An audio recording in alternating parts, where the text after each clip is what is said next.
Buenos días a todos, bienvenidos hoy en el pistoletazo de salida del Festival Lloret Negra, que como ya sabéis, hoy es un día especial, hoy y mañana, sobre todo porque vamos a viajar con unos invitados increíbles durante toda la jornada de hoy y de mañana, y esta tarde además tenemos esa esperada y nerviosa gala de entrega de premios de literatura Lloret Negra del año 2025.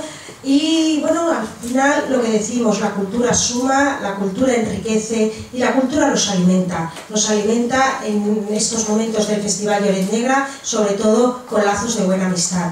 Agradecer al Casal de la Obrera. Este teatro que estáis hoy disfrutando es uno de los edificios más antiguos que todavía, aún en esta batalla constante contra la lucha, bueno, al final, con grandes construcciones, se mantiene firme. Y bueno, os puedo decir que el año que viene este edificio cumplirá 75 años de su apertura, o sea que el edificio tiene casi más de 100 años. Y bueno, con esta primera mesa de tertulia literaria que va a moderar José Luis Caballero. José Luis Caballero es, aparte de muy buen amigo mío, como todos los ponentes de esta mesa, que al final es lo que decimos, la literatura lo que te hace es, más allá de las letras, enriquecernos en el camino de la vida.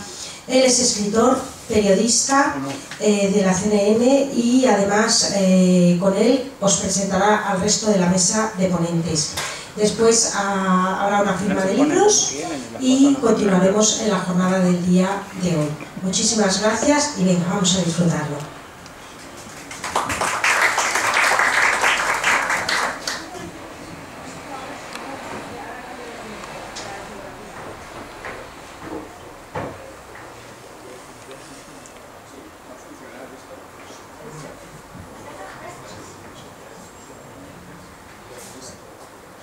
Ahora sí. Vale, bien. La tecnología y yo se ve que no nos llevamos. Bien, como sabéis, el tema que vamos a abordar hoy, digamos que resumiendo para mí, es las semejanzas y las diferencias entre la novela de espionaje y la novela negra, que es algo que normalmente sale a la palestra. Y yo diría que por lo menos para mí no está demasiado claro. Sé cuando escribo una cosa y cuando escribo otra, pero digamos que desde el punto de vista un poco más científico sería difícil de definir, ¿no? Yo, antes de nada, os diría que en mi experiencia en esto es una cosa curiosa. Una de mis primeras novelas que escribí, Las cartas de Antioquía, el escenario era el Jerusalén de la época de Jesucristo, hace 2000 años. En la novela había un crimen por ahí en medio, pero todo era también una serie de espionaje, de investigación, que tenía mucho que ver con el mundo político de la época, ¿no? Y cuando la novela empezó a aparecer en las librerías, resulta que la habían puesto como novela histórica. Con lo cual, os dais cuenta de la pequeña confusión que podría haber entre esto, ¿no? Y de eso se trata, de que empecemos a hablar un poco de esas características de la novela por donde vamos. Os voy a presentar a los especialistas en cada uno de los temas. Voy a empezar por Fernando Martínez Laínez, que lo ves, está aquí sentado en el centro. Curiosamente, aunque es un madrileño de pies a cabeza, nació en Barcelona, supongo que por esas casualidades de la vida. Es doctor en Ciencias de la Información, periodista de prestigio, ha estado durante un montón de años como delegado de la agencia EFE en los países más interesantes que podéis imaginar, como Cuba, como la Unión Soviética, como Argentina. Y a mí lo que me sorprendió, porque cuando le conocí no tenía ni idea de todo esto, es la lista de premios literarios que tiene. Os salió un resumen: el premio Letras del Mediterráneo, el premio Algaba, el premio Grandes Viajeros, el premio Rodolfo Walsh, y nominado al premio Café Gijón y al premio Planeta. De las novelas que ha escrito, pues sí que es un ejemplo de cómo se puede escribir novela negra, cómo se puede escribir novela de espionaje, novela histórica. manteniendo ese nivel de calidad en alguien que ha publicado, pues yo diría que 70 o 75 libros. Novela negra yo destacaría Crímenes sin castigo, Carne de trueque, El enigma Gioconda, Tampoco llegarás a Samarcanda y Destruyan a Anderson, que es una de las últimas que he leído, de lo más interesante. En cuanto a novela de espionaje, a novela y a ensayo, porque he escrito un poco de todo, Escritores espías, Espías del Imperio, Escritores 007, Los monstruos de la niebla, La embajada a Samarcanda, Los espías que estremecieron el siglo, que es un estudio en profundidad del espionaje que a mí me parece siempre muy interesante. Y yo diría que él es la persona adecuada para señalar esta identidad o esta diferencia entre la novela histórica, la novela negra y la novela de espionaje. A mí la única pregunta que me quedaría en el aire sobre Fernando Martínez de Laides es de qué no entiende, porque yo diría que cuando se pone a escribir una novela al final estás leyendo a un experto, ¿no? El siguiente personaje que os voy a presentar, lo tengo aquí al lado, que es Gabriel Montevado. De él yo destacaría algunas cosas, ahora lo hablaremos. Es licenciado en Historia del Arte y un gran habitual de tertulias literarias en la que también es capaz, ahora lo estábamos hablando, es capaz de hablar de cosas de las que entiende, pero de lo que no entiende sí que directamente dice que no entiende y se acabó la discusión. Cosa que me parece de un magnífico nivel, ¿no? Una de las cosas que me ha llamado la atención de su personalidad es militar en la reserva después dice su biografía de 25 años de experiencia, sobre todo en unidades de inteligencia y seguridad, lo que le da un nivel de conocimiento del mundo del espionaje que, como podéis imaginar, pues es magnífico para ponerse a escribir una novela. Así pues, hablamos de una serie de novelas, algunas las he leído y otras no, os lo confieso. Guardianes del falso Edén, En la boca del león, Falsa bandera, Nadie mató a Kennedy. Esta os la recomiendo. Bueno, es un ensayo, pero os lo recomiendo especialmente porque, en fin, ya más o menos todos habéis oído hablar del caso Kennedy. Otras son Guardianes del falso Edén y relatos como El secretario de Estado, muy personal, En tránsito, Austeridad, que son relatos cortos pero también referidos al mundo del espionaje. Y finalmente el tercero en el grupo, tercero por la llegada, quiero decir, es Emilio Díez. Y con él me ha pasado eso, que como siempre busco identificarme con alguien, cuando voy a hablar de él me gusta buscar a ver aquello en que nos parecemos. Pues me hizo mucha gracia cuando empecé a leer su biografía que él confiesa que desde muy pequeño se puso a escribir una novela. Y es algo que yo también lo hice cuando tenía, yo no sé, 8 o 10 años, y entonces eso me ha hecho identificarme con él rápidamente porque he pensado, sí, en algún momento tenemos que empezar, ¿no? He leído algo del que él mismo confesaba, dice: ya con 10 u 11 años empecé a inventar mis propias historias, siempre variaciones de otras que me habían gustado, como Salgari, Dumas o Stevenson. Y eso le hizo conectar conmigo, que yo también a esa edad había empezado a leer a Julio Verne, a Benito Pérez Galdós, y sobre todo a un personaje que escribía novelas del oeste, no sé si habréis leído alguna de Silver Kane, pero Silver Kane era nada menos que González Ledesma, al que conocí después de muchos años, incluso trabajé con él.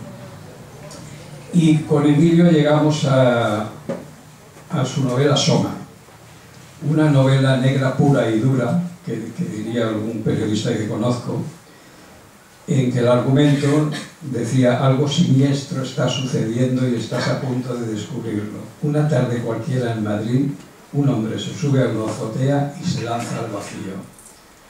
Esto es algo que lo he anotado porque es algo que llama la atención y que te hace pensar que lo que te van a contar va a ser algo muy interesante.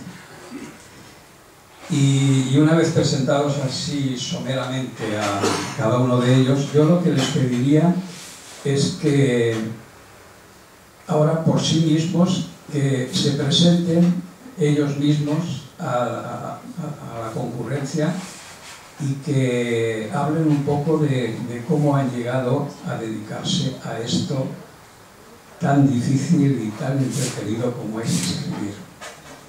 Y si os parece, podemos empezar a dar la palabra a Fernando, que hable un poco sobre sí mismo y sobre cómo ha llegado a esto. Vale, pues buenos días. Es un placer estar aquí con todos ustedes en esta nueva edición de Lloret Negro, que con tanto acierto mi buena amiga Angelique pues lleva a cabo, y además espero que siga siendo así durante mucho tiempo. Pues la verdad es que a mí me da mucha vergüenza hablar de mí mismo, pero bueno, voy a intentar resumir un poco cuáles son mis actividades, nada sospechosas por otra parte. Yo básicamente soy escritor y periodista. El periodismo, la verdad es que me enganchó desde muy joven, y a través del periodismo pues llegué a lo que podríamos llamar el género, la literatura negra o de espionaje. En aquella época, estoy hablando ya, pues yo soy seguramente mayor que cualquiera de ustedes, en aquella época de la transición, pues el periodismo se vivía con mucha intensidad. La verdad es que fue una etapa dorada para el periodismo, porque suponía pues un cambio de régimen, suponía muchas ilusiones, suponía intentar, digamos, transformar lo que luego pues en muchas ocasiones pues fue un fiasco, pero se intentó transformar muchas cosas. Había, digamos, una gran pasión, política, por supuesto, pero también una gran pasión por temas internacionales, que ahora se echa mucho en falta, o le he hecho mucho en falta. En aquella época los periodistas lo que nos gustaba a casi todos era, llegado el momento, pues hablar del mundo. Y hablar del mundo es hablar de la política internacional. Y la verdad es que pues casi la mayor ambición era salir de corresponsal a cubrir cualquier evento por ahí, o cualquier tipo de conflicto que hubiera por ahí fuera. Y eso pues yo creo que marcó mucho a una generación de periodistas como la mía, en la cual, o a partir de lo cual, empezamos a pensar que el periodismo se nos quedaba un poco corto a la hora de escribir determinados temas, sobre todo relacionados con la política, como digo, la política internacional. Y digo que se nos quedaba corto no porque nos creyéramos, yo creo, en ese momento superiores desde el punto de vista intelectual y nada por el estilo, sino simplemente porque el periodismo, como ustedes saben, requiere, aparte de muchas cosas, supone unos plazos y supone, digamos, unas limitaciones en el papel. En aquel momento el periodismo era el papel escrito, básicamente, ¿no? Y entonces, en ese sentido, pues había veces pues que tú llevabas un reportaje a lo mejor de no sé, 6.000 palabras, y te decía el redactor jefe, no, esto déjamelo en 500, déjamelo en 400, pero hombre, no, esto déjalo, liquida. Y así se hace se hacía el periodismo en aquella época, y se hace ahora también. Entonces, en ese sentido, pues como digo, había una pequeña frustración por parte de muchos de los periodistas de aquel tiempo, y nos lanzamos a escribir novelas, básicamente. Ahora bien, la novela por antonomasia que más enganchaba en aquel momento, y que además pensaba, y hay gente que todavía lo sigue pensando, de que es la novela que un poco resume, digamos, todo lo que pudiera ser la conflictividad social, y resume de algún modo las inquietudes desde el punto de vista también político y tal, pues era la novela negra. En ese sentido, pues tuvimos una especie de marca muy temprana con las novelas de Dashiell Hammett, con las novelas de Chandler, que en aquella época además, pues en España apenas había habido traducciones antes ya de los años 40 y tal, pero malas traducciones. Entonces las nuevas traducciones que empezaron en aquel momento pues arrastraron, digamos, a un público fervoroso que empezó a pensar que aquello era buena literatura, aquello eran unas buenas novelas, y por ahí, pues por esa senda, nos lanzamos muchos a escribir o iniciarnos en la novela negra. De todas maneras, yo la primera novela que, curiosamente, la primera novela que escribí, que se titula Carne de Trueque, no fue más una novela, mucho más, una novela de espía, digamos, de espionaje, que una novela, podríamos llamar, negra. Y luego, si les parece, podemos, al hilo de lo que comenta mi colega y amigo José Luis, pues podemos ver un poco las diferencias que hay, que surgen ahí. En mi caso, si me decidí por escribir Carne de Trueque, que es una novela claramente de espías, fue porque yo acababa de rematar mi estancia en Moscú como corresponsal como delegado de la agencia EFE allí en Moscú, y había tenido mucho contacto con los que podríamos llamar los llamados niños de la guerra, que ya, bueno, aquella jornada de niños que por desgracia tuvieron que salir sin rumbo casi prácticamente allí a la Unión Soviética, y de la cual, pese a que muchos, pues más o menos, les fue bien, digamos, en el sentido de que se sintieron amparados y tal, también es verdad que hubo muchas desgracias personales, y hubo muchos de esos niños que evidentemente pues no lo pasaron nada bien allí en la Unión Soviética. Bueno, a lo que voy. Entonces, aquel contacto con los antiguos niños de la guerra y con algunos testimonios que pude recoger también de gente de la División Azul que había estado por allí, como saben, en Rusia, y que luego pues, muchos de ellos fueron hechos prisioneros y también pasaron por campos y todo eso, campos de concentración. Pues se me ocurrió esto, Carne de Trueque. Carne de Trueque es una novela de espías en la cual, digamos, no hay una gran trama, no hay una especie de intriga o de trama alrededor del mundo del espionaje, sino que es el enfrentamiento de dos agentes secretos, digamos ahora, uno de ellos perteneciente al KGB, otro de ellos perteneciente a la CIA, que se tienen que, por razones que se explican en el libro, pues se tienen que enfrentar a tiros en Madrid, en una persecución en Madrid, y terminan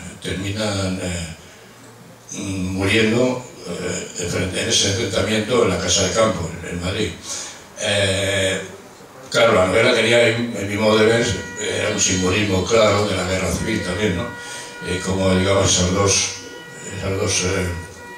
esos dos bandos, pues al final, representados en este caso dos personajes de ideología diferente, pues se ven obligados a enfrentarse a muerte en una ciudad como Madrid, ¿no?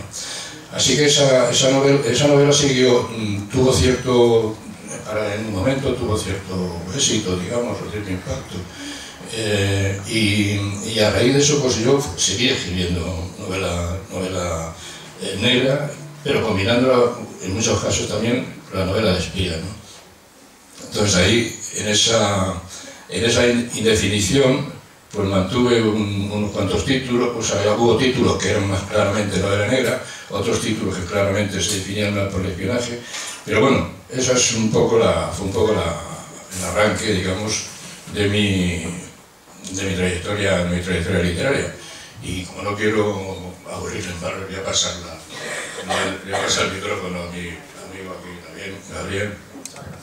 Sí, si me permitís, para dar la palabra a Gabriel, es curioso una cosa, porque la novela mía que han puesto aquí, El heredero del diablo, que hablan de, ya lo he dicho alguna vez, de mi nazi favorito, en ella sale Walter Schellenberg, que fue jefe de contraespionaje en la Alemania nazi, y es curioso porque había notado que Markus Wolf, el último jefe de la Stasi, para los que no sepáis quién es, en una entrevista una vez dijo que había más verdad en las novelas de John le Carré que en las memorias de Walter Schellenberg. Así pues, yo la pregunta que le haría aquí a Gabriel, lo primero es, ¿qué hace que un agente de los servicios de inteligencia se dedique a escribir novelas? Bueno, pues no sé, yo te voy a hablar de mi caso, porque yo no sé qué hace a los demás. De todas formas, cuando un es agente, tanto como a nivel operativo como directivo, escribe, no te va a contar todo. Te va a contar lo que hay memorias de Gehlen. Gehlen también es el jefe de contrainteligencia en el frente del Este, que luego crea el BND con el tiempo. Es reconducido por los norteamericanos. Bueno, aquí hay una historia después de la Segunda Guerra Mundial que por un lado la contrainteligencia aliada tiene como misión atrapar a los criminales de guerra nazis para llevarlos a Nuremberg, y luego otra, por otro lado, en la operación Paperclip, de coger a científicos y a agentes de inteligencia alemanes que puedan ser válidos para el nuevo orden que es la Guerra Fría, lo que luego fue la Guerra Fría, ¿no? O sea, te van a contar lo que ellos quieran. Por eso John le Carré tiene más verdad, efectivamente. Markus Wolf, en sus memorias, Un hombre sin rostro, El hombre sin rostro, que se llama, muy interesantes, miente como un bellaco también. O sea que él sabe por qué lo decía, evidentemente se justifica y miente mucho. Y eso ocurre con todos. Un novelista como Le Carré no tiene necesidad, él fue agente de inteligencia. Estuvo destinado en el MI6. Es más, cuando estaba en la universidad, el señor Cromwell, que se llamaba así en realidad, trabajaba para el MI5 descubriendo a gente, porque lo que había pasado con los 5 de Cambridge, ¿no? Bilby, Madley, todos estos, que eran gente de la alta sociedad de la Universidad de Cambridge, que habían sido agentes del KGB. Y digo bien KGB, el KGB, no la KGB, porque la traducción es Comité para la Seguridad del Estado. Pasa que como la CIA, bueno, pues a veces se dice, no pasa nada por decirlo, pero es así. Entonces, curioso, ¿no? Eso también lo Putin, cuando estaba estudiando leyes en Leningrado, también trabajaba para el KGB, señalando disidentes. Curioso, ¿no? Pero el señor Le Carré también lo hizo, y él lo ha reconocido. Bueno, a lo que vamos, porque yo te voy a contar mi caso. Yo ingresé en el ejército por oposición en la Academia de Suboficiales en el año 77, después de la muerte de Franco, y yo ya desde los 16, 17 años, porque ingresé con 18, yo era un lector impenitente de todo. Y también leía, me acuerdo que leía Cambio 16, Cuadernos para el Diálogo, todas estas revistas un poco progresistas en la época, muy progresistas, al punto de que mis padres, que eran apolíticos, cuando me veían se preocupaban, ¿no? Este chico, bueno, leía de todo lo que caía en mi mano. Entonces, cuando ingresé en el ejército, como muchos otros, de suboficiales y oficiales, para democratizar las Fuerzas Armadas, ¿no? Esa era la idea. Pero yo era un lector impenitente de todo tipo, de libros, sí, me gusta todo. Pero yo, cuando ingreso en la División de Inteligencia del Estado Mayor del Ejército como agente operativo, había estado anteriormente en una unidad antiterrorista del Ejército dedicada a proteger gente muy amenazada por ETA y Grapo, que se disuelve por circunstancias. Cuando ingreso ahí, el trabajo es bestial. Ahí no hay horario, no hay nada, hay 3 turnos, mañana, tarde y noche, y ahí no paras. Terrorismo sobre todo, un poco de crimen organizado, también agentes extranjeros, pero no paras. O sea que no tenía tiempo ni para leer, imagínate para escribir. Bueno, pero van pasando los años, cuando ya cumplo cierta edad paso a ser analista, como licenciado primero en Historia del Arte y luego Contemporánea, pues paso a ser analista, ahí ya me queda un poco más de tiempo, pero bueno, digo, voy a empezar a escribir cuando pase a la reserva. Pero con 50 años tengo el linfoma. cosas que pasan. Un linfoma ya en estadio 4, bastante delicado. Cuando me recupero del linfoma, lo que pienso es, no sabes lo que te va a ocurrir de un día para otro. Es más, podemos salir a la vuelta de la esquina y te puede atropellar un coche, Dios me lo quiera, ¿no? Y no va a pasar, pero por poder puede ocurrir. Entonces yo soy consciente de ello y digo, mira, yo, como mi idea era escribir, yo voy a empezar ahora, estaba en activo en ese momento, estaba destinado en el Centro de Inteligencia y Seguridad del Ejército como analista, especialista en terrorismo y en Oriente Medio, y decido empezar a escribir, tirarme, y para escribir lo que hay que hacer es como para empezar a nadar, te tienes que tirar a la piscina, y luego ya veremos, pero te tienes que tirar a la piscina. Ayuda bastante que hayas leído mucho, a gente como Fernando y a otros buenos escritores, eso ayuda bastante, pero al final eres tú el que te tienes que... Y además ahí descubres si tienes madera o no la tienes, porque esto de que el escritor se hace es cierto, el oficio se aprende, pero tiene que haber ahí algo. Tiene que haber algo que conecte con el lector, la chispa que es igual que hablamos de las novelas que atrapan al lector, ¿no? Pues eso lo tienes que tener.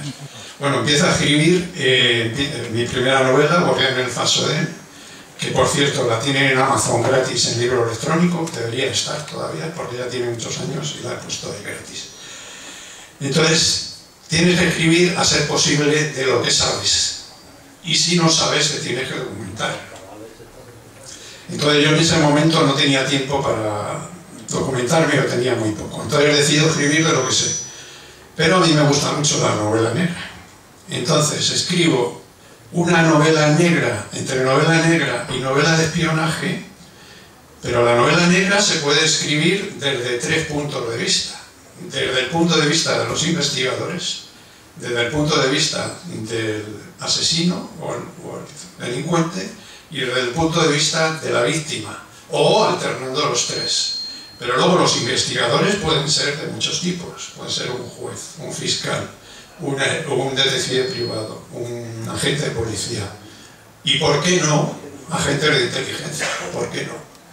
Entonces yo escribí una novela donde los investigadores eran agentes de inteligencia. Luego es una mezcla entre novela negra, porque tiene mucho de novela negra, luego entraremos en profundidad las diferencias, y novela de espionaje. Mi segunda novela que está ahí, que es En la boca del león, es sobre un asesino por contrato. Un asesino por contrato que aparece en la primera novela. Y entonces aquí escribo la novela, esto sí que es una novela negra pura, aunque tiene también tintes de espionaje, desde el punto de vista del asesino. Eso es apasionante, por lo menos a mí me lo pareció, porque te tienes que meter en la mente de un asesino. Y un asesino por contrato. El asesino por contrato es el escalón más alto en el mundo porque está el sicario, el asesino a sueldo, que normalmente trabaja para alguna organización, y luego el asesino por contrato, que es el freelance, ¿no? Este es difícil de contratar, es más caro, pero es el que se atreve. Chacal es un caso claro, la novela de Frederick Forsyth, que la recomiendo especialmente.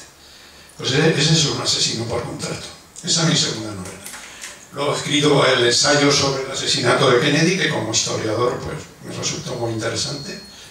Ahí la diferencia entre una novela y un ensayo es que el trabajo de documentación en un ensayo es bestial, es al revés que la novela.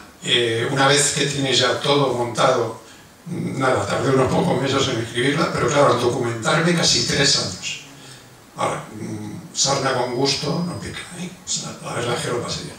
Pero bueno, y ahora con el Google Traductor puede traducir textos de no solo inglés y francés, ruso, italiano, de todo, es una maravilla. Y ahora con la inteligencia artificial más todavía, o sea, medios tienes para documentarte. Bueno, pero eso es, en Nadie mató a Kennedy, lo que intento es valorar la implicación de Lee Harvey Oswald en el asesinato, que no es moco de pavo, porque muchos dicen que fue un chivo expiatorio. Claro, un chivo expiatorio que el día justo del atentado, del genocidio contra Kennedy, le deja a su mujer la llave de la casa, todo el dinero que tenía, el anillo de bodas. Eso no lo hace un chivo expiatorio. O es adivino o no. Ahí hay algo. Bueno, no voy a entrar más en profundidad. Y luego Falsa Bandera, que es mi última novela del mes de diciembre del año pasado, prácticamente de este año. Como es agente de inteligencia, yo tengo acceso a hablar con gente que ya de una edad que intervino o tuvo conocimiento de lo que ocurrió en el 23F, el famoso golpe de Estado. Entonces, por circunstancias que no voy a entrar, pues puedo hablar con ellos, con muchos de ellos. Gente que estaba en el CSIC de entonces, en la inteligencia militar, políticos, algunos que han querido, ya, bueno, en fin, con una serie de gente. ¿Cuál es el problema? Que cuando yo hablo con esta gente, que gente mayor, no quieren que se cite. De hecho, lo pongo en la novela. Ellos no quieren que les dé la gracia, ni hable de ellos, ni quieren meterse en líos, ¿no? Entonces no puedo escribir un ensayo, porque si ellos no me respaldan, no puedo. Entonces decido escribir una novela. Pero es una novela en la que probablemente esté en las claves del 23F, porque ya al haber hablado con esta gente. Y también tiene mucho de novela negra. ¿Qué quiero decir con esto? Pues que el escritor actual, por lo menos yo, estamos a veces en territorios fronterizos entre un género y otro. Y hay gente que dice, sí, voy a escribir una novela negra. O voy a escribir una novela policíaca, que no es exactamente lo mismo, luego entraremos en detalles. Y yo no, yo lo que hago es, yo voy a escribir, mira, tiene tintes de novela de espionaje. Aquí, en Falsa Bandera, hay de novela histórica, porque hablo de la transición. Tiene tintes de novela negra. Bien, no importa, es una novela de intriga, es un thriller, ¿no? Lo que los anglosajones llaman thriller. Y la novela de intriga comprende todos esos géneros. La novela policíaca, con su subgénero, la novela negra, que ha sido tan potente, lo que ha hecho es fagocitar a su matriz, a la novela policíaca, la ha superado. La novela negra es bestial. ¿Por qué? Pues luego entraremos en detalles, pero tiene crítica social, tiene más cosas que no tiene la novela policíaca clásica. Luego está la novela de espionaje, también es novela de intriga, algunas novelas de terror y en las novelas también de aventuras que se ponen. Todo lo que tenga misterio e intriga entra dentro de ahí.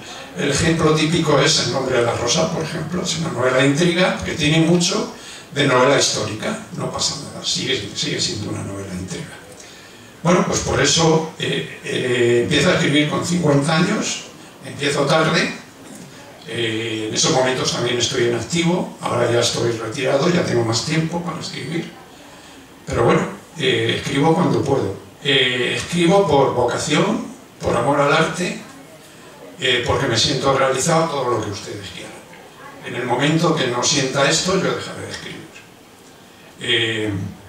Hay una necesidad de comunicar con los lectores, tiene que haber ahí la inteligencia emocional suficiente para conectar con ellos, y eso no es fácil. Eso también lo da el oficio, pero si no tienes ahí lo que hay que tener, no lo vas a conseguir. Yo no sé si lo tengo o no, pero bueno. Y por eso escribo, en principio, temas relacionados con el espionaje, porque es de lo que sé. ¿Qué ocurre? Que no lo cuento todo porque no se puede contar todo.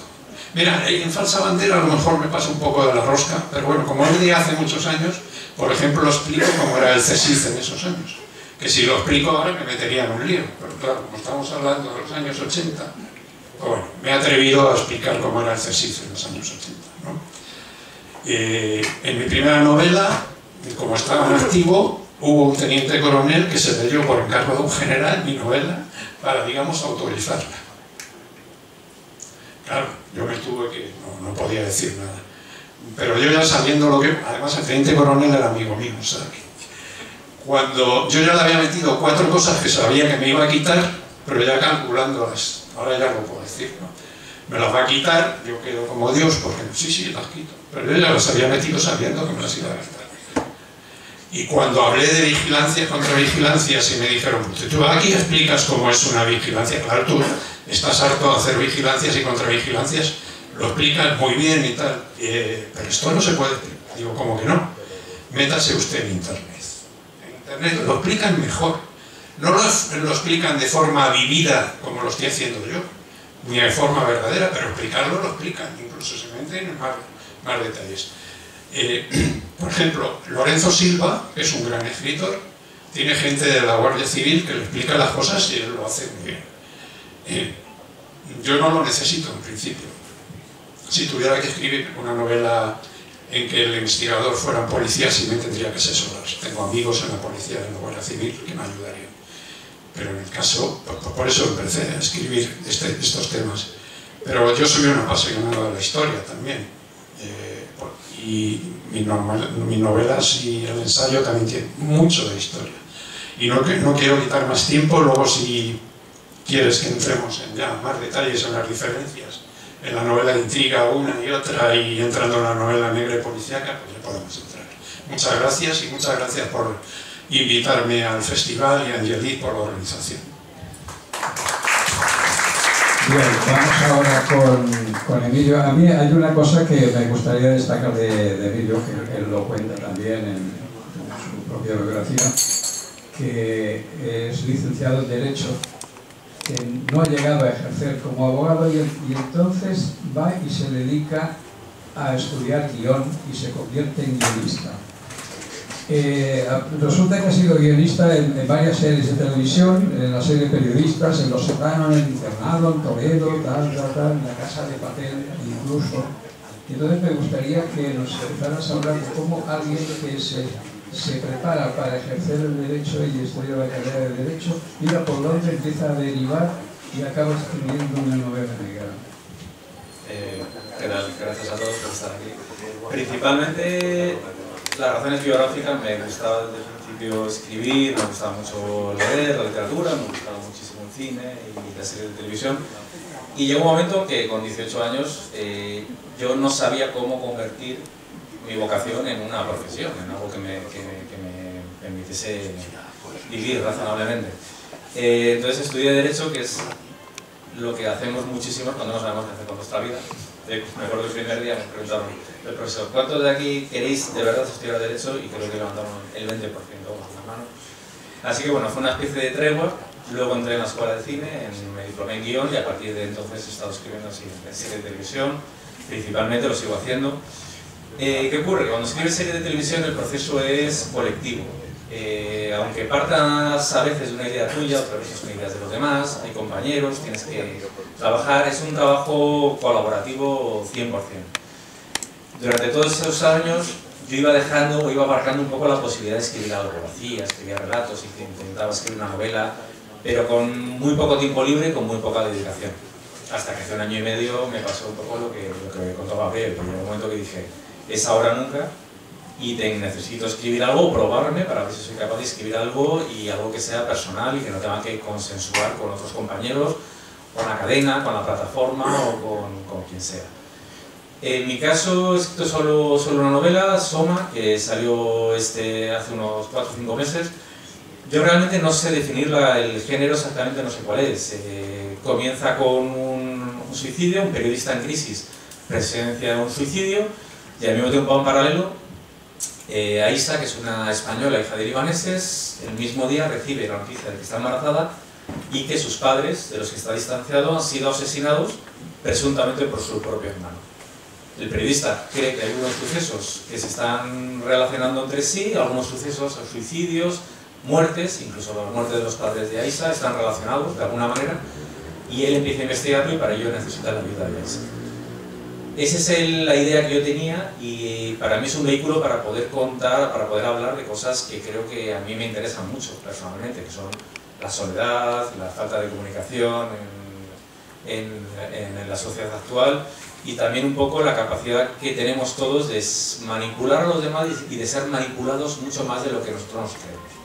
Siempre creemos que los manipulados o los manipulables son gente más débil o menos lista que nosotros, pero en momentos en los que estamos con una herida emocional abierta, yo creo que somos más manipulables de lo que creemos.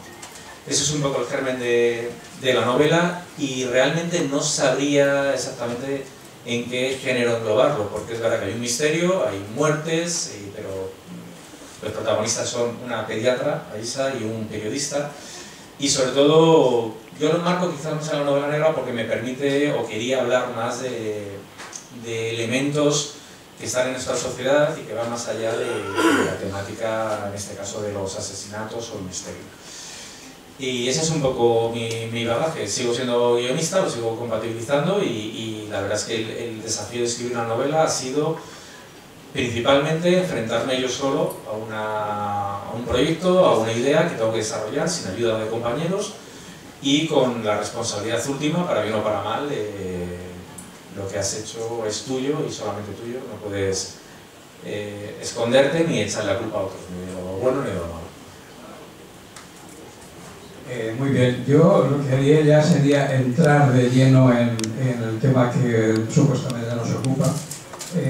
Fernando preside este club que llamamos Club Le Carré de autores de espionaje y sabe que nos sucede algo permanente, y es que siempre estamos participando en reuniones y en actos y en semanas en los que se habla de novela negra, y entonces además se invita al club de autores de espionaje a que se integren en estas jornadas para hablar en concreto de ese tema. Yo le preguntaría a Fernando, ¿no es el momento de que sea totalmente independiente la novela de espionaje de la novela negra, o está bien que estemos ahí dentro y que sea parte de lo mismo? Sí, bueno, es una buena pregunta, porque la verdad es que yo no creo mucho en los géneros estancos, digamos. Y hay una indefinición ahí permanente, y hay fronteras que son muy difíciles de identificar entre un género y otro género. Pero bueno, así a grandes rasgos, lo que está claro para mí es que yo sí creo que se puede diferenciar con cierta claridad. Estamos hablando de novela de cierta altura, de novela, digamos, que es representativa. Sí creo que se puede identificar con claridad la novela de espías casi por su propia definición. Es decir, una novela de espías para mí es una novela cuyo, en la que figura, digamos, el espionaje, o el espionaje forma parte fundamental de la intriga, forma parte fundamental de eso que los entendidos en inglés llaman el plot. Pues una intriga que está basada, digamos, en una historia de espionaje, para mí es una novela de espías. Luego hay ramificaciones ahí también que podríamos sobre la novela de espías, porque aparte de que una novela de espías se puede montar una intriga, esa intriga también, como en el caso que yo les cuento, que les dije antes, de Carne de Trueque, se puede referir simplemente al aspecto humano desde el punto de vista de los personajes. Es decir, que para que haya una buena novela de espías, a veces el argumento no supone tanto como que los propios personajes actúen con mentalidad, digamos, de espías o con intenciones de espiar. En ese sentido, por ejemplo, para mí está claro que una novela como la novela esta de María Dueñas, sí, pues no es una novela de espías, porque ese es el espionaje, y se trata de una manera muy tangencial y no se incide, digamos, en lo que es la verdadera trama de la novela. Por lo tanto, yo no creo que habría que caer en los tópicos estos de que es una novela de espías toda aquella novela donde aparece algo que está vinculado o que está relacionado con los espías. Eso no tiene para mí mucho sentido. También, por ejemplo, hay novelas, como por ejemplo las novelas de Javier Marías, que yo, según mi modesto entender, parece que nunca se quiso vincular al género como tal, pero sin embargo hay novelas de Javier Marías, como esta de Berta Isla, y de alguna otra, donde sí efectivamente se podría calificar la novela como novela de espías, puesto que la trama fundamental de la novela está vinculada al mundo del espionaje. Luego hay otra derivación de la novela de espías, que es lo que llamamos el thriller, que es lo que abunda, como ustedes saben, y es lo que de alguna manera vemos más en los kioscos y en la televisión y tal. Para mí el thriller tampoco es novela de espías. ¿Por qué? Porque en definitiva se incumple la regla básica de la buena novela de espionaje, que es el realismo. Es decir, unas novelas de como James Bond, que se podrían calificar de thriller, por ejemplo, pues incumple para mí la regla fundamental, que es el realismo. Es decir, independientemente de que se puedan describir los objetos, se puedan describir los lugares, se puedan describir los paisajes de una manera más o menos realista, sin embargo, el trasfondo no es realista, porque evidentemente ningún agente secreto de verdad actuaría como actúa James Bond en la vida, y si actúa así, pues le pondrían en la calle al segundo día seguramente y tal. Entonces, bueno, pues eso del thriller, que es lo que está muy de moda también, pues para mí no tiene nada que ver con la novela de espías.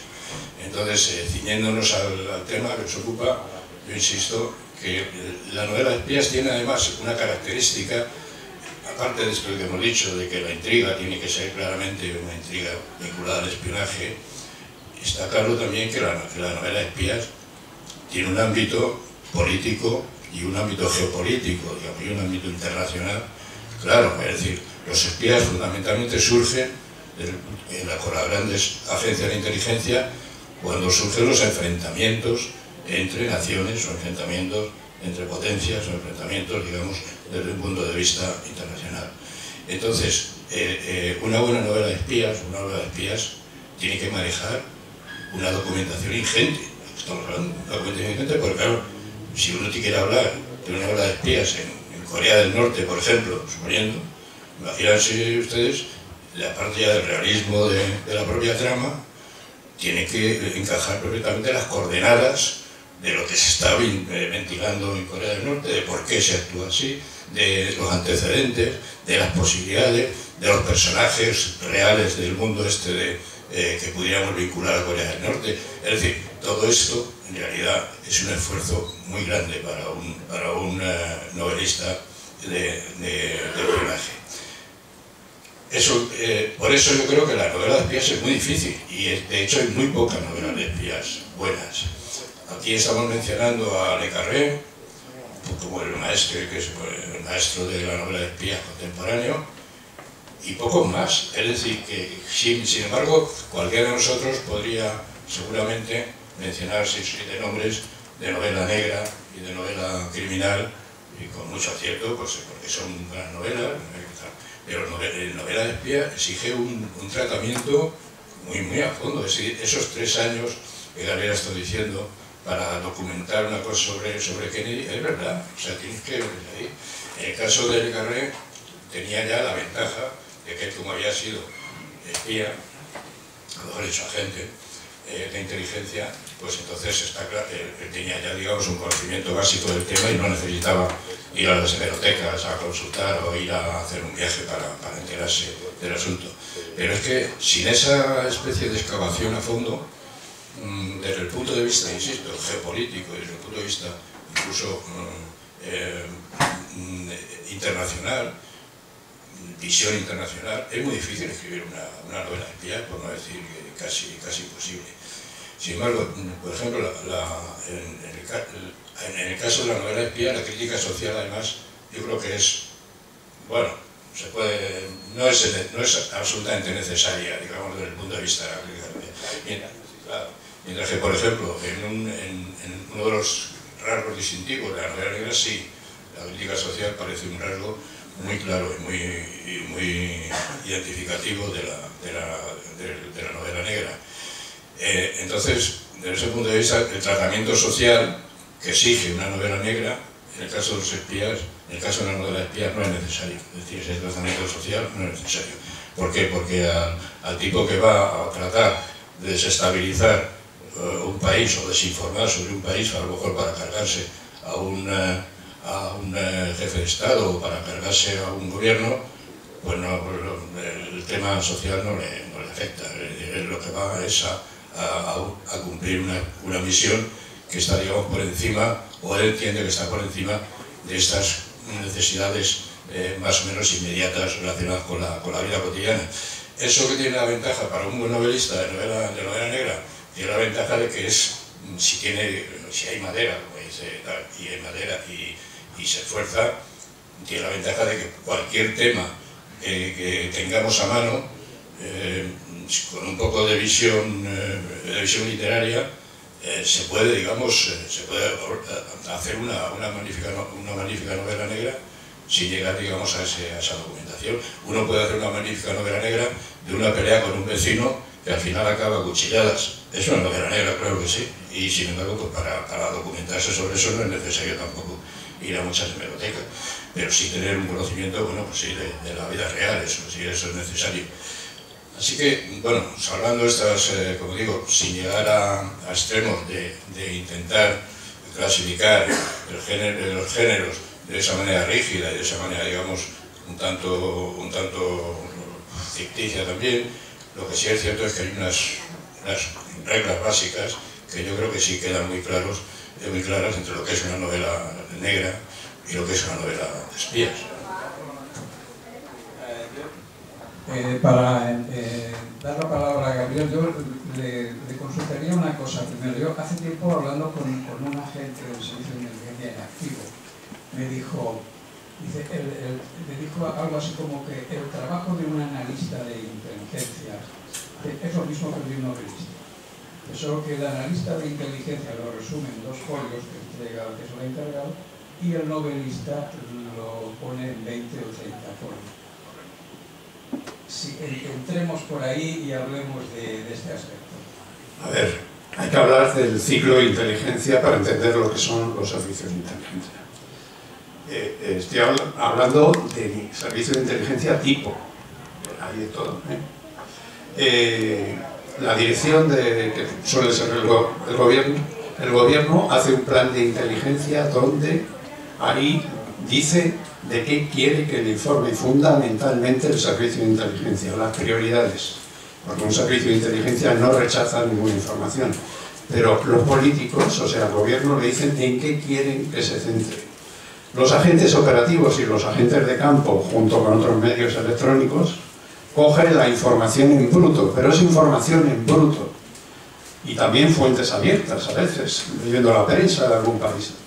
El analista lo que hace es esa información en bruto, de varios tipos, con mucha documentación, por eso lleva razón, la convierte en inteligencia. ¿Qué es inteligencia? Es un resumen de esa información que tiene que ayudar a la clase política o empresarial o lo que sea a tomar decisiones. Y tiene que ser lo más concisa posible, que a la vez que contenga todo. Y efectivamente, para darle 2 folios de un analista a un político, se ha tenido que leer innumerables informes de muchos tipos, llegados de otros servicios, de sus propios agentes operativos, de medios electrónicos, de fuentes abiertas. Tiene que hacer ahí un batiburrillo, tener bien claro, conocer el tema, claro. Si no conoces el terrorismo yihadista, por ejemplo, es imposible que hagas ningún informe. Por mucho que te llegue, da igual, no lo vas a hacer bien. Entonces, o no conoces el conflicto Oriente Medio desde que empezó hasta ahora, no lo vas a hacer bien. O sea, hace falta un conocimiento. Pero que te hace también el poder, el separar el grano de la paja, claro. Porque, bueno, pues eso, la inteligencia es información depurada que se le da a los políticos para tomar decisiones. Una vez que el analista hace esa inteligencia, se difunde. Es una difusión reservada, evidentemente. Va al ministro que le afecte, al presidente del gobierno, al rey, a quien sea. Todos los servicios de inteligencia no son lo mismo. Mañana hablaremos del tema, pero todos no son iguales. Por ejemplo, en el Mossad, que es uno de los mejores, si no el mejor servicio de inteligencia, ética ninguna, lo que hablaba Fernando. O sea, la ética, esto es una palabra que no existe. Entonces, se dan la peculiaridad de que tiene en el Departamento de Operaciones Especiales del Mossad, en el Mesada, tiene una unidad que se llama Kidón. Kidón en hebreo es bayoneta, literalmente. Bueno, por los Kidón o los Kidones se dedican a secuestrar y asesinar por el bien del Estado de Israel y por orden del primero o la primera ministra, que se reúne en un comité que antes se llamaba Comité X, no sé cómo se llama ahora con Netanyahu, y en el que se decide si una persona, yo que sé, de Hamas o de donde sea, hay que eliminarla, secuestrarla o lo que sea. Una unidad específica para eso. Eso no lo tiene todos los servicios de inteligencia. Corea del Norte ni se lo plantea, o sea, lo hace directamente. En el antiguo KGB, que ahora no es lo mismo, porque ahora el KGB, cuando cayó la Unión Soviética, se dividió en FSB para seguridad interior y contrainteligencia y SVR para inteligencia exterior, ¿no? Pero en el antiguo KGB había un departamento que se llamaba Departamento 13, dedicado a asuntos húmedos. Húmedos es relacionado con la sangre. O sea, lo mismo que el Quidón.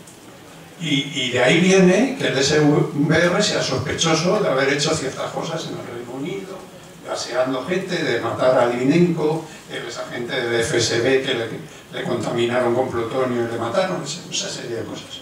Eso en servicios europeos no está permitido. La CIA se supone que desde Nixon no está autorizada a hacer esas cosas. Bueno, pero tienen ahí lo que están utilizando también ahora con Venezuela. En la que le ponen a alguien la etiqueta de terrorista, ya está autorizado todo. La CIA tiene un departamento que se llama SAC, de operaciones especiales, de operaciones externas especiales, apoyado con otro para asuntos logísticos que se llama SOC, pero lo utilizan poco. Muchas veces lo que utilizan es fuerzas de operaciones especiales con información de la CIA, el Navy SEAL o quien sea, el Delta Force, con información de la CIA que actúan, que fue lo que ocurrió con Bin Laden, por ejemplo, en Pakistán, ¿no? Pero bueno, y eso al fin y al cabo es lo mismo que hace el Quidón. Al final es lo mismo. Lo que pasa es que más enrevesado, más da la vuelta. Ahora le han puesto la etiqueta de narcoterroristas al régimen bolivariano, que es cierto, lo del cártel de los soles y todo eso, ¿verdad? Eso existe. Hay ya pruebas suficientes para saber que parte de la cúpula militar de Venezuela se dedica al narcotráfico. Se llama de los soles porque la divisa de los generales venezolanos son soles. Entonces es la forma que tiene la dictadura de pagar a sus militares para tenerlos contentos y que sigan oprimiendo al pueblo, ¿no? Pero bueno, eso es otro tema. Le han puesto la etiqueta de narcoterroristas y eso les permite, desde el punto de vista, claro, eso es una barbaridad, ¿no? Es igual que aquí en Algeciras nos pusiéramos nosotros a disparar contra las marchas de los narcotraficantes. Aquí es impensable, es una barbaridad. Pero ellos se curan en salud, igual que los Quidón del Mossad, y dicen: esta planeadora, esta lancha, la destruimos y punto, porque son narcoterroristas. Siempre que le ponen la etiqueta de terroristas, pues ya se puede hacer de todo. O sea que hay sus recovecos. Por ejemplo, el servicio cubano tiene un aparato de contrainteligencia bestial, y de inteligencia también, para controlar a su propio pueblo y para controlar en Miami a los disidentes. Cada servicio tiene sus peculiaridades. Y ahí vale de todo también. No tan descaradamente como otros, pero vale de todo. En la misma Venezuela, hace poco eliminaron un miembro del Tren de Aragua que está conectado con el cártel de los soles, que es una unidad mafiosa, o sea, es un grupo mafioso de narcotraficantes y delincuentes venezolanos. Mataron a un disidente en Chile. O sea, que aquí vale todo, la ética no existe, lo que decía antes Fernando. El servicio de inteligencia, la policía tiene sus misiones, todas las policías. El servicio de inteligencia está para hacer cosas que legalmente la policía no puede hacer. Por eso se mueven muchas veces en territorio gris. No quiere decir que estén todo el rato en la legalidad, porque no es así. Eso también lo hacen algunos policías, que llega un momento, necesitan una orden judicial o lo que sea. No se debe hacer, pero a veces por lo aceptan. El servicio de inteligencia siempre anda ahí en el alambre.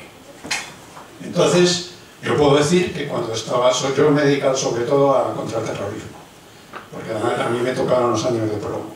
A mí no me dieron una orden ilegal nunca, porque tampoco lo hubiera aceptado. Pero sí me dieron órdenes en el alambre. Esto que dices, que jolín, como se me vaya un pie, tengo que tener cuidado, porque, claro, y estás apoyado también por jueces. En el caso del CNI ahora, pues hay un juez en el Supremo que autoriza las escuchas y todo lo demás, las vigilancias. Y en nuestro caso pues también había jueces togados que autorizaban. Pero llegas a un momento, hay territorios extraños que tienes que tener cuidado, porque además como la pifies, los de arriba normalmente no te van a apoyar, te van a dejar vendido, ¿eh? Entonces tienes que tener cuidado y tienes que cumplir tu misión también. O sea, aquí en Europa no es tan exacerbado como lo que estoy diciendo. Además aquí se controla mucho los servicios de inteligencia, pero hay servicios de inteligencia que cuidado, ¿eh? Lo de la ética, aquí hay algo de ética, en todos los servicios normalmente europeos, pero hay otros servicios que lo de la ética no lo conocen. O sea, ¿qué es bueno para mi país? Que elimine, no dicen matar, que elimine a este terrorista, pues lo elimino y ya está. Tengo que secuestrar, como ocurrió, por ejemplo, con Vanunu, Mordejai Vanunu, que es el que reveló los secretos atómicos de Israel, pues lo llevo a Roma, le pongo una estupenda señorita que le va a engatusar, me lo llevo a Roma y allí le secuestro, y eso es lo que hizo el Kidón del Mossad, y se lo llevo a Israel y ahora está en la cárcel. O sea, le da lo mismo todo. ¿Eso ocurre en todos los servicios? No. Eso hay que conocerlo. Tienes que saber cómo es cada servicio. No puedes poner a hacer al CNI lo que hace la CIA o lo que hace el Mossad, porque no es lo mismo. El trabajo de inteligencia sí, porque va a ser parecido, pero luego ciertos detalles no es lo mismo. Y eso lo tienes que conocer. Bueno, yo ahora, Emilio, lo que te pediría es que con todo esto que nos ha contado, con todo este panorama, eso es un escenario que a ti te puede servir para escribir una novela negra crítica con la sociedad actual en la que vivimos. ¿Crees que hay una posibilidad de enlazar una cosa con otra o que estamos hablando de mundos diferentes? Creo que son mundos que se rozan. Creo que es verdad que Fernando ha apuntado a una limitación que es verdad que existe. Al mismo tiempo yo creo que cada vez las etiquetas en el mundo, no solo ya en la literatura, en este tipo de literatura, sino que lo hablábamos antes en la música o cualquier tipo de definición, parece que ahora somos más permeables, ¿no? a unir todo. Es verdad que la novela de espías pura y dura hay poca. Y yo mi experiencia, por ejemplo, como guionista de series es que las pocas veces que hemos intentado hacer alguna historia que fuese más, que tuviese que ver más con espionaje, con el servicio de inteligencia, en general nunca ha sido bien recibido. Por las cadenas, por los responsables, por lo que sea. No sé muy bien si es un miedo a meternos en situaciones que no se pueden contar o precisamente un miedo a lo que apuntaba Gabriel, quizás es que los servicios de inteligencia europeos son razonablemente éticos, vamos a decirlo así, es decir, no llegamos a esos extremos en los que hablan del servicio de inteligencia israelí, por ejemplo, cuando estabas hablando del Mossad, no del Mossad, perdona, del Quirón, recordaba una serie que está en Netflix, se llama Faudas, una serie israelí que os recomiendo, que está bastante bien, contada desde el punto de vista de Israel, por supuesto, de un servicio comando que se infiltran, a veces secuestran, a veces matan, etc. Esos son de la mano de la inteligencia. Recuerdo también alguna serie, La Guerra Fría, por supuesto, pero es verdad que en España no hay ni mucha literatura de espías, ni muchísimas películas o ficción de espías, y no sé si es eso, porque nos da miedo contar ciertas cosas de nuestro pasado o de nuestro presente, o nos falta conocimiento real, o quizás porque creemos que nuestro país, digamos, o el servicio de inteligencia de nuestro país, no comete actos tan poco éticos, pero al mismo tiempo atractivos o llamativos para la ficción, como es el secuestro de un personaje así. Claro, es que el Mossad tiene historias increíbles, el secuestro de Eichmann en Argentina, asesinato de nazis huidos en Sudamérica que no pueden repatriar, o sea, no pueden llevar a Israel y directamente los matan. Y es verdad que, claro, son acciones muy poco éticas o con un elemento ético muy discutible, pero desde el punto de vista de la ficción o de una historia son llamativos y se han escrito decenas de libros acerca de esos asuntos. Y aquí es verdad que nos falta esa aproximación, quizás porque necesitamos ser más realistas, tener más conocimiento, dedicarle más tiempo, y es verdad que quizás nos decantamos más hacia otro tipo de géneros, el thriller, el género negro, porque es verdad que lo conocemos más, lo que decíais antes, es verdad que puedes pensar más fácilmente en situaciones porque están a tu alrededor y en tu vida cotidiana, ¿no? El mundo del espionaje serio, si lo quieres hacer bien, tienes que documentarte o tienes que conocerlo de primera mano. Y ahora mismo, por ejemplo, sería incapaz de hacerlo sin documentarme a fondo, sin conocer a alguien que me guiase por ahí, porque se estaría dando palos de ciego completamente. Bueno, como supongo que ya me aprietan un poco para que acabemos, ahora os pediría que si queréis saber algo, con cuidado con lo que preguntáis, podéis ir haciéndolo, que os responderán muy amablemente sin presencia de su abogado. ¿Me escuchan, no? Bueno, ha dicho que el trabajo del analista es mirar ingente cantidad de informes y hacer eso. Ahora es más o menos la definición de inteligencia artificial. ¿Cuánto de eso va a pasar? ¿Qué porcentaje va a pasar o ya pasó la inteligencia artificial? Y después la otra pregunta era ¿quién controla los servicios de inteligencia? Bueno. La inteligencia artificial puede ayudar, pero puede llevar equívocos también. En las unidades de análisis hay una cosa que se llama información circular, que es de un servicio de inteligencia sale una información, se manda a otros, va dando la vuelta, tal. Va dando la vuelta y te vuelve la misma información que tú puedes decir, ha sido confirmado lo que yo dije. No ha sido confirmado nada. Ha dado la vuelta y te ha vuelto la misma información. Eso la IA no te lo va a descubrir. O sea, la IA puede ayudar, por supuesto que puede ayudar, pero hay que saber utilizarla y al final es la persona, es el analista, el que va a tener la última palabra. Igual que puedes utilizar la IA para escribir, para documentarte, para algunas cosas, pero con mucho cuidado. En cuanto a quién controla, depende de cada país. Aquí en España está muy controlado, ¿eh? Hay una comisión del Congreso, está controlado, está muy controlado, hay un juez, como decía, que autoriza las escuchas, las vigilancias, todo, en el Supremo. ¿Pero internacional no hay nadie? Internacional. Aquí cada uno va por su lado. Hay unos que juegan con reglas y otros que no. Efectivamente. Y todo el mundo se espía a todo el mundo. Esto que el caso Pegasus y las escuchas, Estados Unidos o la Merkel, aquí el que se deja escuchar es tonto. Porque aquí todo el mundo espía a todo el mundo y todos lo saben. O sea, si no pones los medios en tus comunicaciones, y más un gobierno, para que no te espíen, allá tú. Si aquí todo el mundo, aquí no, en espionaje no hay amigos, nunca. Hay enemigos y otros países, pero amigos nunca. Y dices, entonces el Reino Unido con Nueva Zelanda y tal, que tiene esto de los ojos, no sé qué. Sí.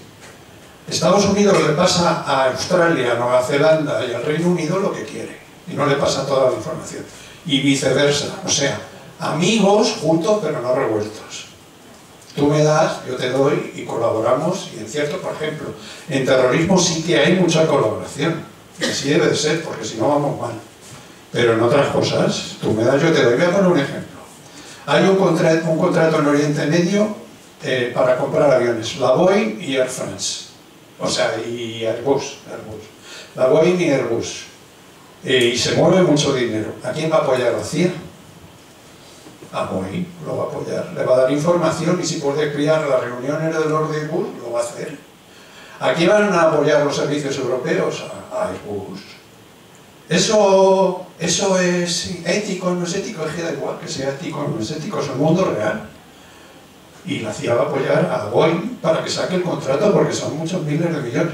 Los servicios de inteligencia no solo se dedican también a proteger sus empresas, y en España también, se dedican a proteger la información y los activos de las empresas. Y sobre todo las de defensa y materias más sensibles. Se dedican a eso, a muchas cosas, no solamente a lo que vemos.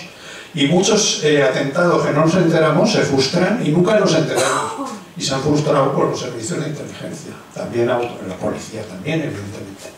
O sea, que es un trabajo a veces callado. ¿Tiene mala prensa? Claro, a veces también se hacen cosas que en algunos servicios se hacen cosas que no se deberían hacer. Pero eso ocurre en todas las organizaciones humanas, hay cosas, la Iglesia.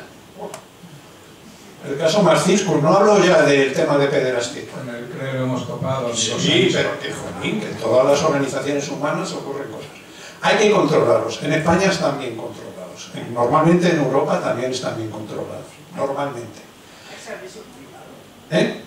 Hay servicios privados. Sí, sí, hay empresas de inteligencia privados que asesoran a empresarios, claro. A mí me han ofrecido entrar en una empresa. He dicho que no es lo mío. Pues claro que los hay, pero eso es legal. Eso es absolutamente legal. Es hacer inteligencia para empresas. O sea, imagínese que va alguien a invertir en un país de Sudamérica. Mucho dinero. A una de estas empresas le dirá que le hagan un resumen de cómo es la policía, cómo es el gobierno, cómo es la sociedad, qué delincuencia hay. Y eso lo valorará a la hora de invertir su dinero en el país en cuestión. Eso es normal. Bueno, no me quiero extender más, pero que sí, hay servicios privados, ¿no? Bueno, ¿alguna cosa más? Hola, sería más de cara a algo más fuerte, pero ligando con el tema de la ética. ¿Tú crees como periodista, en tu calidad de periodista, el periodismo digital de internet que nos bombardea hoy en día, ese es un medio ambiente que facilita que las reglas éticas del periodismo se diluyan o no tiene nada que ver? Por la inmediatez, claro, me refiero. Sí. Vamos a ver, yo creo que el periodismo cada vez peor en ese sentido, pero por razones podríamos llamar políticas y económicas. Creo que podríamos tendernos ahí. El periodismo que hemos conocido, ese que estaba diciendo, el periodismo de trinchera, de ir a los sitios, tratar de lo que se hizo en la guerra de Vietnam, ¿no? Que aquí se sigue haciendo muchas veces, los enviados especiales a Oriente Medio, con cualquier pretexto, pues se mandaba gente allí. Ese periodismo de entrevistas con personajes importantes de la política y tal. Ese periodismo es que además yo creo que hay muchísima gente, por desgracia, que ya no le interesa mucho. O sea, a la gente no le interesa ya nada de lo que está pasando en Sri Lanka, o de lo que está pasando en Camboya, o de lo que está pasando en cualquier nación africana de estas. O sea, no tenemos ni idea ya del tema, no sabemos ni los nombres de las capitales, ni nada. Eso es para mí un desastre porque en definitiva la política internacional se centra nada más de lo que pudiéramos llamar las 5 o 6 capitales que coinciden con las superpotencias o con las grandes potencias. Y entonces el resto del mundo prácticamente no existe. Es decir, sí existe en el sentido de que más o menos todos sospechamos que está súper controlado por esas grandes potencias de una manera u otra. Pero no hay curiosidad. Es decir, ahora mismo incluso, bueno, pues fíjate, una desgracia como esta de Gaza y todo ese tal, eso no sé, lo que está pasando en Gaza supera ya un poco, es un poco rayano ya en una especie de impotencia que nadie sabe muy bien ya cómo acometer eso, ni siquiera desde el punto de vista periodístico, porque ya en realidad casi no se entera nadie de lo que está pasando allí. Entonces estamos entrando en una espiral muy negativa en ese sentido. Además todo se lo fiamos a la televisión, y la televisión normalmente no explica nada. Eso de que la imagen, más que palabras, es una tontería, no va a nada. La imagen lo que hace muchas veces es confundir, mucho más que explicar, y además una imagen de 5 segundos no puede explicar nada, ni de 10 segundos ni de 15 segundos, ¿no? Y entonces nos basamos en esa especie de cosa fugaz, de coger el mando y poner ahí 10 segundos de lo que está pasando en Kenia, o lo que está pasando en Mauritania y tal. Y eso, sacas allí 4 dunas, una imagen de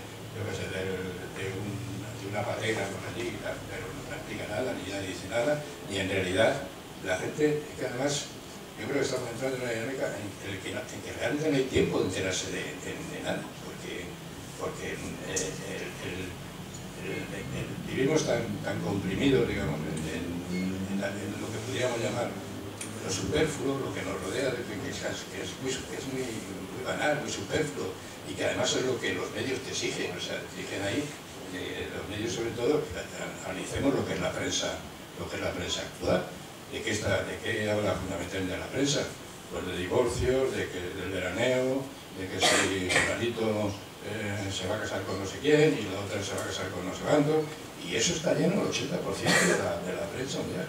Claro, eso es mucho más fácil y es mucho más barato que poner un equipo de buenos reporteros o de buenos periodistas y llevarlos a ver lo que está pasando en zonas calientes o en zonas donde de verdad se está jugando el destino de determinadas zonas geográficas del mundo.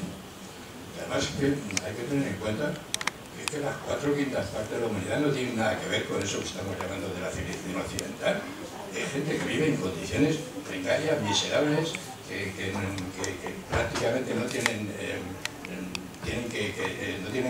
que llevarse a la boca diariamente o con unos sufrimientos. Que hay que ver lo que es eso, la cantidad de miseria que hay por ahí repartida. Sin embargo, bueno, pues lo único que nos sacan en la prensa y tal, pues es eso que estamos diciendo, los grandes automóviles, los grandes no sé qué, que si la gran corporación no sé cuánto, que si el bus va a tener más dinero que el Bezo, yo qué sé, una tontería.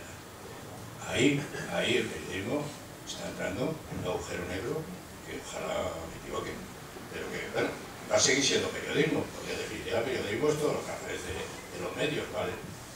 Si tenemos esa definición, el periodismo no va a morir nunca. Para el periodismo, digamos, como herramienta de comunicación, herramienta de entendimiento, como herramienta, digamos, de poder llegar a vislumbrar lo que se está cociendo de verdad en el mundo, vamos muy mal, pero muy mal. Y ahí entramos otra vez, podemos entrar en los servicios de inteligencia, lo que se está cociendo de verdad en el mundo. Pues no lo sabemos, si es que no lo sabemos. Es decir, lo más importante que hay, tanto en política como en inteligencia o en espionaje, es lo que no se ve. Y eso, lo que no se ve es lo más importante.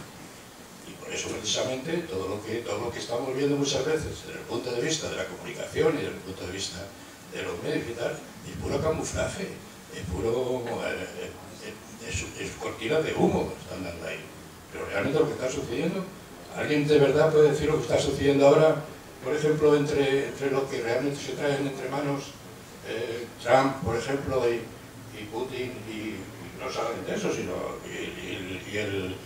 y los servicios secretos ingleses o británicos para saber qué posibilidades hay de llegar a un entendimiento en Ucrania o no llegar a un entendimiento? Todo eso está cociendo ahí. Pero ¿qué medios tenemos de enterarnos de eso? Nada, ninguno. Entonces, bueno, pues todo lo demás pues es pura filfa. Pues, hay 4 bombas y no sé qué, y un cañón, no sabemos nada.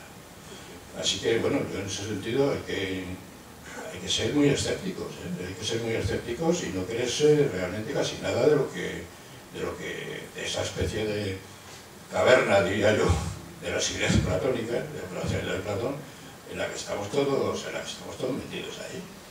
Claro, para sacar eso, desde el punto de vista de prensa, pues imagínense lo que supondría ahora, por ejemplo, decir, bueno, vamos a ver de verdad qué está pasando en Ucrania, qué está pasando incluso, porque hay otra historia aquí, y es que, paradójicamente, toda esta especie de mayor libertad de información, que no debe ser mentira, pero paradójicamente toda esta mayor información, lo que está precisamente es ocultándonos en lo fundamental, ocultando los hechos básicos. Y entonces, por ejemplo, hay una cosa que me llena de perplejidad. En los 3 años que llevamos de guerra de Ucrania, todavía no ha habido ni un solo medio español que haya ido a Moscú a entrevistar a Putin, o que haya ido a hablar con algún alto militar de las fuerzas o de la inteligencia, por ejemplo, rusa, para intentar saber por qué están actuando así y qué posibilidades hay. Nada. O sea, todo esto, la información que se recibe está canalizada, somos como los animalitos en la granja, pum, y nos la tragamos toda y punto pelota, y nada. Entonces, claro, ese periodismo, pues, que es el periodismo curiosamente, además, es que estamos entrando en un donde incluso en la Guerra Fría había revistas y había periódicos donde había puntos de vista mucho más diversos de lo que hay ahora. Es decir, había periódicos que defendían la línea, por ejemplo, en Vietnam, contra los americanos, a favor de los americanos. Había periódicos donde en Oriente Medio pues, había quien defendía la línea israelí, había quien defendía la línea árabe. Yo eso no lo veo a ningún lado. O sea, es todo un machaqueo en una sola dirección que realmente es desgarrador.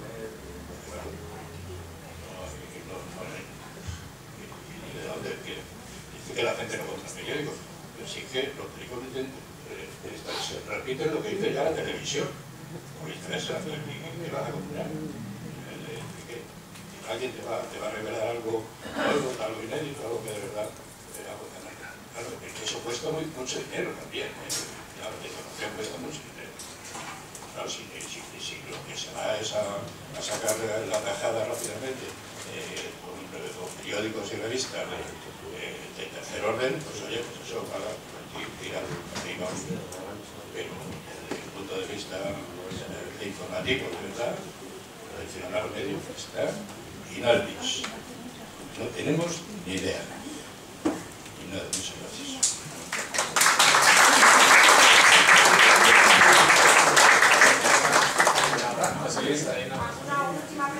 Yo quería hacer una pregunta. Una última pregunta, sí, a razón de lo que ha comentado Emilio sobre los servicios secretos, los que tienen límite o los que no tienen límite,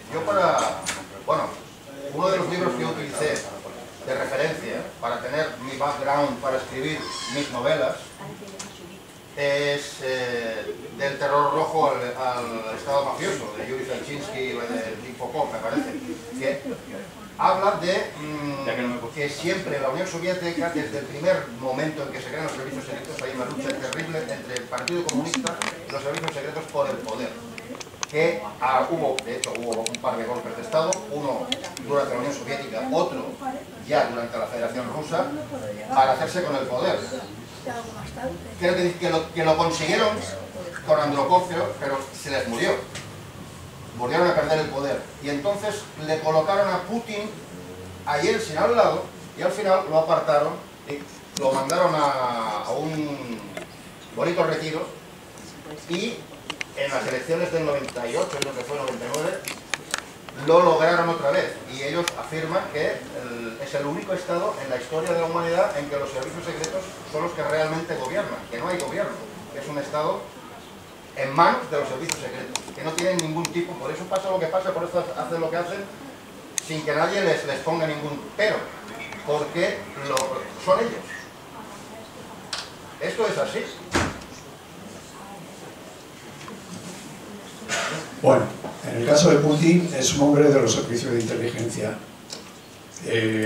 coronel del KGB, que estuvo sobre todo en Alemania del Este en su época, el director del FSB cuando se disuelve el KGB, y le pusieron temporalmente en el puesto y le quisieron manipular, pero claro, un tipo como Putin, que será lo que sea, pero es muy inteligente y que además ha sido un espía, hizo una red de colaboradores que cuando le quisieron quitar del medio no pudieron.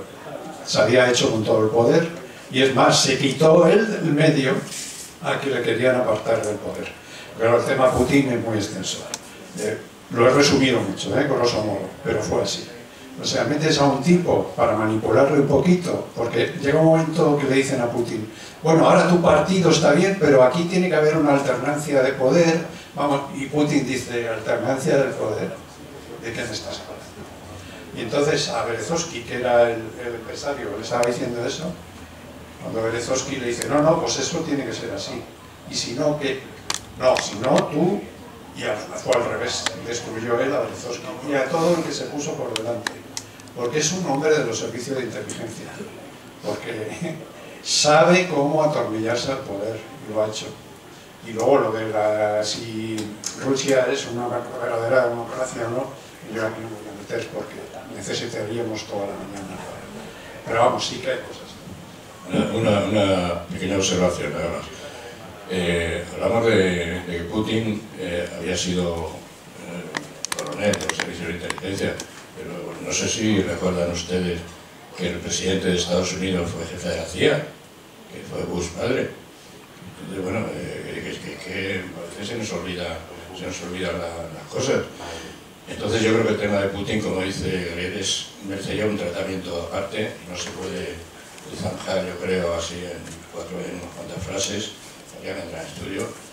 Evidentemente, lo de Rusia es muy complejo, hay motivaciones ahí muy de fondo, empezando por el KGB. El KGB, aparte de que tenía evidentemente sus servicios ahí húmedos y todo y tal, el KGB era en un momento determinado, era, digamos, el grupo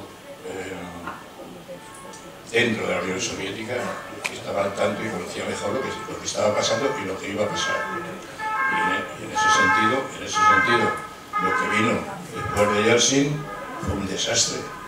O sea, Rusia estaba a punto de ser destruida 3 o 4 veces después de que el sistema soviético se derrumba. Y yo, que mi opinión personal es que Rusia se salvó por las armas atómicas, porque evidentemente sigue siendo la segunda potencia nuclear, no la primera, la segunda potencia nuclear del mundo, y evidentemente nadie puede jugar con eso, porque en un momento determinado se le va la olla a cualquiera y ya se acaba la película. Entonces, desde ese punto de vista, a Rusia había intenciones claras de trocear Rusia.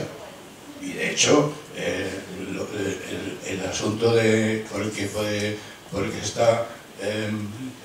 se está ventilando todo esto de Ucrania es un intento también, a mi modo de ver, un poco absurdo, de meter allá a Ucrania, que podría tener una política neutralista, como la tienen, por ejemplo, muchos países de Europa.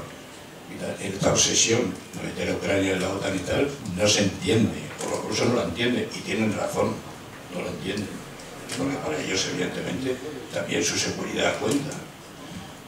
Entonces, bueno, quiero decir con esto que no son temas fácilmente no son temas que se puedan zanjar fácilmente. Y ahí es donde, por ejemplo, lo que estamos diciendo, ahí es donde la laguna de conocimiento es total. No sabemos nada. Aquí en España, aparte ya de lo que cada uno pueda pensar, lo que está pasando realmente, que no tenemos ni idea.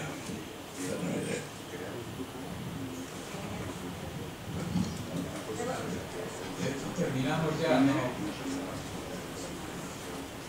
Bien, pues gracias a todos.